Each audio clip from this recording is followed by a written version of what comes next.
All opinions are those of the participants making them and are not an endorsement of any position, program, religion, or political affiliation. DFG's Corner is for information, observations, and entertainment. I ask that you like, share, comment, and subscribe.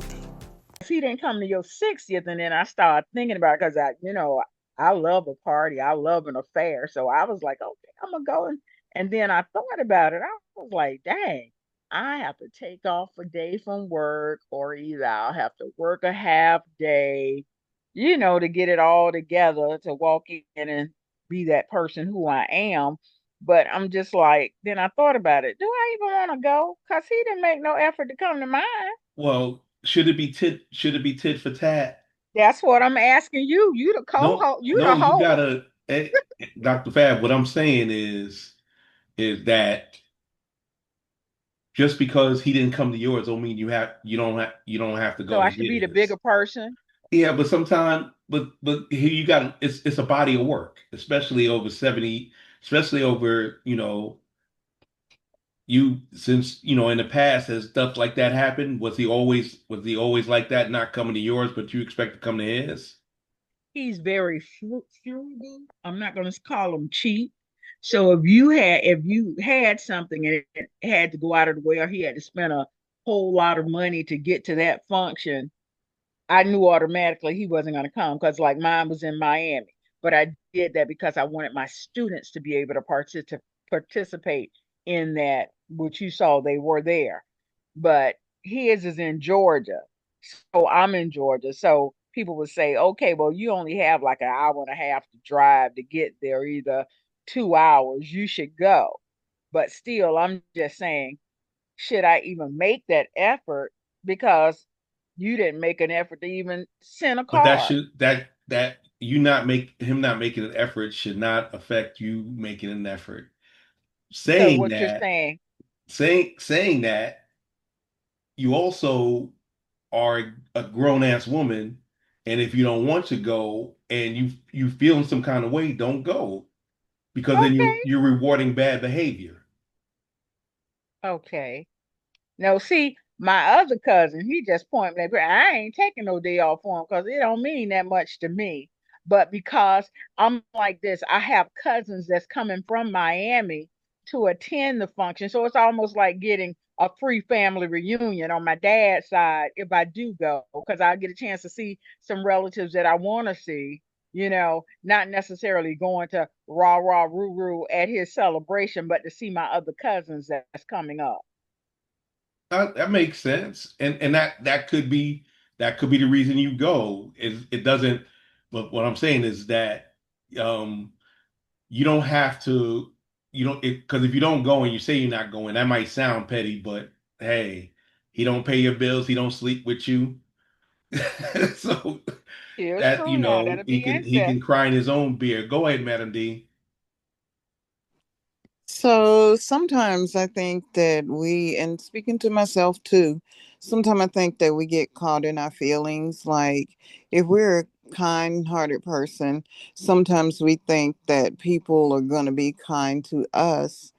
I don't know his reasoning for not showing up for your 60th, but we all have a backstory, and sometimes people be going through things that we don't even know about because we don't live with them.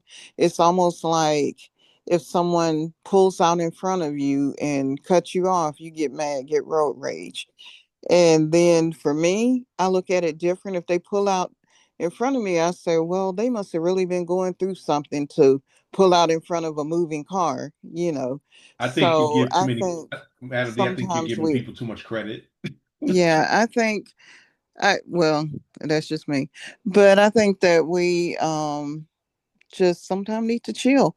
If you want to go and see the other family members, go. If you don't want to see him because he didn't come to yours, then that's your choice. But I just don't do a lot of negative. And the person that you said on YouTube, feed them from a long handle spoon, I can be in the same room with you, say hello, and move on across to the other side of the room.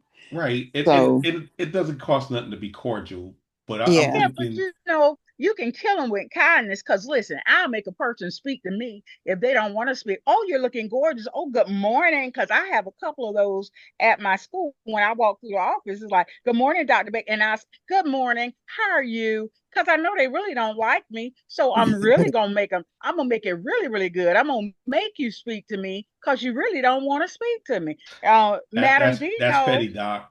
I'm Well, petty. I'm petty yeah. Eddie. And I also think the energy that you give is what you're gonna experience because like you were saying how you could speak to them knowing that they don't like you. And I feel like if I speak to you, in the morning and that's my energy. But if I start off grumpy or, in a negative, which I really do get where Dream was coming from, like she just don't do the negative energy. That's kind of me, but I'll speak all day, every day, but that don't mean I'm in love with you. That and you don't have to. Like I said, you could love somebody but not like them. Go ahead, Miss Summer. No, I was just going to say that that brings us back to the topic at hand, which is communication. So for me, in that situation, I would go to the party simply because if it is a family reunion, family is very, like, really, really important to me. So I would try to make a point to do that. But I would let that cousin know, listen, I'm going to go to the party and, I'm going to have a good time, but, don't stress me about coming to this party because you didn't even come to mine. I didn't get a call from you. Don't, if I can make it, I'll try. And I would, you know, go on my own pace at my own time. But I would definitely let that family member know, hey, listen, don't, what we're not going to do is put pressure on me to go somewhere, when, you didn't even make an effort to come. I didn't hear from you. I don't know what happened to you. Now if something came up, that's fine. But, this goes both ways, Right. Now, the Miss Summer, effort. would you give him a gift? Would you give him a gift? Please tell me, Miss Summer, would you give him a gift? See, it would depend on that talk. After we had that talk, if you got Uh, where I was coming from, if something came up, then yes, I'll Uh, give you got a gift. But if you, oh my bad, I ain't even think about it. No, Look, no. I'm And then you bringing. pressuring I'll me. be see, but I'm kind of petty myself. I know people who know me know that. I would bring a gift. You know what it'd be? what? It'd be Mountain Lion. It'd be Dr. Thunder. It'd What be is that? it'd be Kook, not Coke. Oh, you mean like an off-brand gift or something? Yeah. Well, Bring you know some. what? Most of the time, when you go to those parties and those big functions and everything, they're not really looking for gifts. They're looking for monetary gifts. They And ain't getting my so, money. They got my time, and time is money. So my presence is their present. okay, well, see, because I was thinking, okay, just put $70 in a card and give it to him. And everybody's like, kill him with kindness. He didn't come to your party. He didn't bring you a thing. So go and be the bigger person and give him the gift. But I was waiting to see what Miss Summer was going to say, um, if she would give him a gift. So I'm gonna see how this works out. I'm All gonna see. right. I'll let you all know. Let us know how that goes. Let us know how that goes. So Okay. we've talked Okay, about. can I say something? Go Okay, ahead. I'm just this petty. Don't give him no $70. Give him a $5 Dunkin' Donuts card and call it a day. That's a gift that keep on giving. And And you could Uh, add then, five then they'll dollars. talk about me. Ooh, Don't honey. well, then you got something. You got a cup of coffee. That's it. That's a smile for the morning. There you go. $1 in the coffee. There you go. Happy Okay. birthday. Okay. and make sure it's non-refundable. So it can't. Mm. Let me stop being so dang on petty. But a lot of us, we all have somebody that we know. I know we got people in the back of our mind, and we said if they was on fire, would we urinate on them? We got a couple of those people too, and we might be related to them. They might have been our day ones. They might have been, somebody. I believe that people in your life for a reason or a season. Sometimes you got to know which one is which. And that goes with family. Because you know, things happen, and how do we actually start mending those relationships? Do we does it start with us, or do we expect the other person to Thanks for watching. This is the man with the golden voice, the lady's choice, and of course smooth as a Rolls Royce, saying never make love by the garden gate, though love is blind, the neighbor's ain't.